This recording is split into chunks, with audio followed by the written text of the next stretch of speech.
itself will start. 65 people are up for elections. We have 9,000 delegates voting for these individuals from the position of national chair all the way up to the deputy national organizer of the NDC. Dr. Omane Boamah, the NDC prides itself as a party for or of the people. In the last election, the outcome was such that the people just rejected you. Now you're back here, you're trying to reunite for the 2020 election. Based on what we've heard, are you in a pole position to say that for the first time in the history of a democratic dispensation, a party will be in power for just one term? History is always made. As I've already said, history is always made. And it is not just for the sake of history, because politics is far more important than just historical records.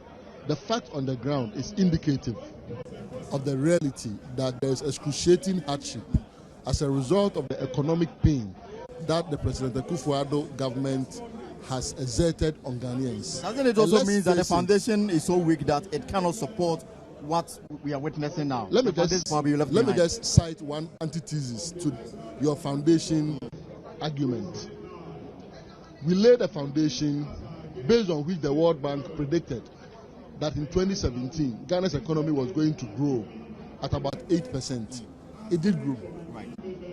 This is the foundation that we left. And the foundation was about the fact that we invested heavily in the TEN and the Sankofa fields.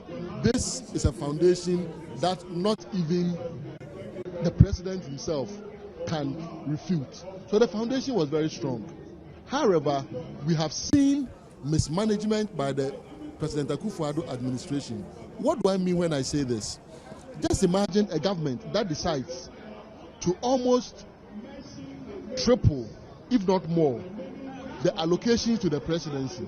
In 2016, President Mahama's presidency budgetary allocation was only 450 million Ghana cedis or thereabout.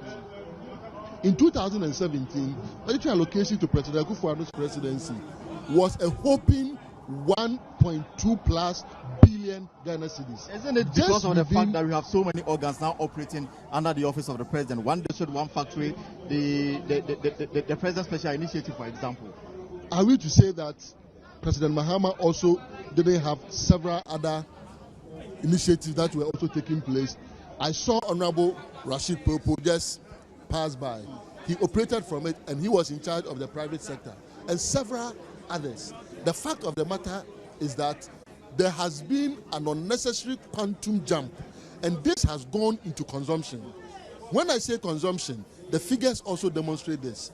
If you check their capital expenditure to GDP ratio, it has dwindled precipitously from over 4% to 1.1% as we speak.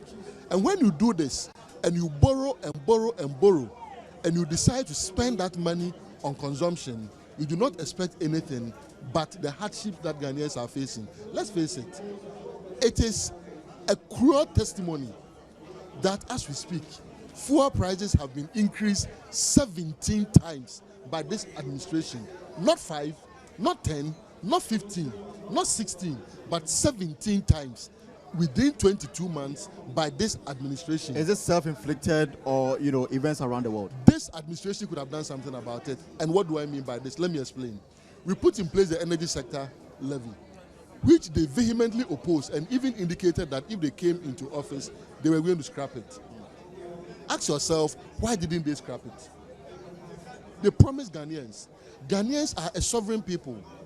Ghanaians must be respected. When you promise them, you must honor your promise, particularly as they honored you with their votes. So nothing was done to the ESLA, but in fact, what they have done to the ESLA is even to extend it. Under our administration, ESLA was going to end within 5 years. They have extended it by 5 more years. So that means that the lifespan of ESLA is now 10 years. The energy sector levy. If you do this as a government, what you are inviting onto the good people of Ghana is excruciating hardship. But I come to the next level. Another example of hardship. Just one question before we go. Isn't it also the fact that the government has taken steps to remove some of the taxes on the price build-up on petroleum products. As if you knew in the where last I was. budget itself. As if you knew where I was the going exercise. to. As if you knew where I was going to. I was going to taxes. Right. And thanks for raising taxes. And let's make a quick trip to Abosokan, where in 2017 they were deluded into believing that import duties were going to go off completely. If you listen to the finance minister in Parliament this year, when people were asked, oh, government was going to read budgets, they said, look, they cannot be bothered. I'm sure you have seen some of these videos. They said they cannot be bothered because government has deceived them over the period. Now, again, the specifics of these taxes.